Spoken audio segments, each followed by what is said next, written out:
Hello guys. From extinct to alive. If you are a Pokemon fan, you would know about a Pokemon named Coelacanth, a water-type fossil Pokemon. It's not just Pokemon anymore. It's real and alive. Yes. I'm talking about a rare fish that got extinct millions of years ago. And after such long period, it gets back alive. The coelacanths constitute a now rare order of fish that includes two extant species in the genus Latimeria, the West Indian Ocean coelacanth, Latimeria shalomni, primarily found near the Comoro Islands off the east coast of Africa, and the Indonesian coelacanth, Latimeria menatoensis. They follow the oldest known living lineage of Sarcopteridae, lobe fish, and tetrapods, which means they are more closely related to lungfish, reptiles, and mammals than to the common ray fin fishes. They are found along the coastlines of the Indian Ocean and Indonesia. Since there are only two species of coelacanth and both are threatened, it is the most endangered order of animals in the world. The West Indian Ocean coelacanth is a critically endangered species. Coelacanths belong to the subclass Actinistia, a group of lobefin fish related to lungfish and certain extinct Devonian fish such as Osteolapiforms, Paralapiforms, Rhizodonts, and Pandoricthies. Coelacanths were thought to have become extinct in the late Cretaceous, around 66 million years ago, but were rediscovered in 1938 off the coast of South Africa. The coelacanth was long considered a living fossil because it was believed to be the sole remaining member of a taxon otherwise known only from fossils, with no close relations alive, and to have evolved into roughly its current form approximately 400 million years ago. However, several recent studies have shown that coelacanth body shapes are much more diverse than previously thought. The word coelacanth is an adaptation of the modern Latin coelacanthus, hollow spine.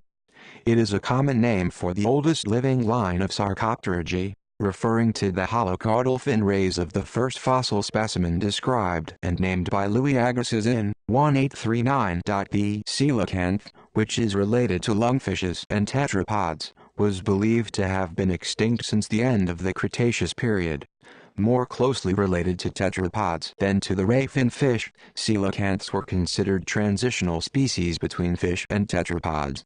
Citation needed. On the 23rd of December 1938, the first Latimeria specimen was found off the east coast of South Africa, off the Chalumna River. Now Coelacanth. Museum curator Marjorie Courtney Latimer discovered the fish among the catch of a local angler, Captain Hendrik Goosen. A Rhodes University ichthyologist, J.L.B. Smith, confirmed the fish's importance with a famous cable, most important preserved skeleton and gills equals fish described.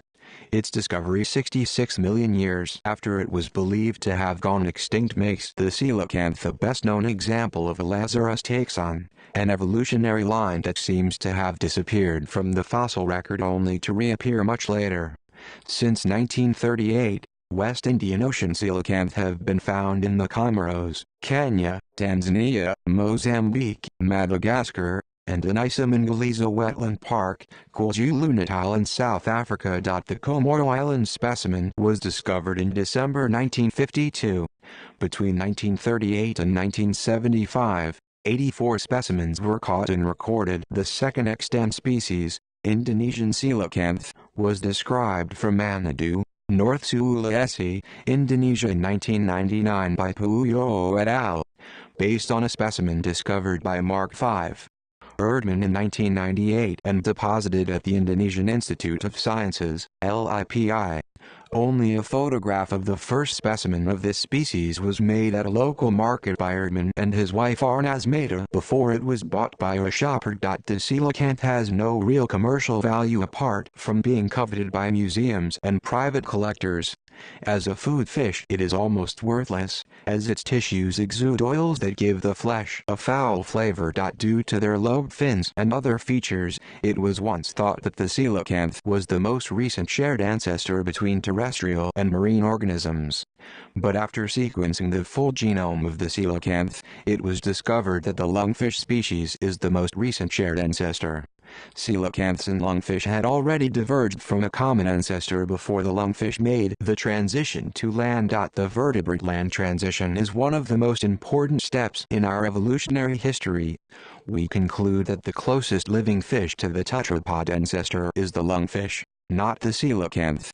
However, the coelacanth is critical to our understanding of this transition, as the lungfish have intractable genome sizes, estimated at 5,100 gigabytes.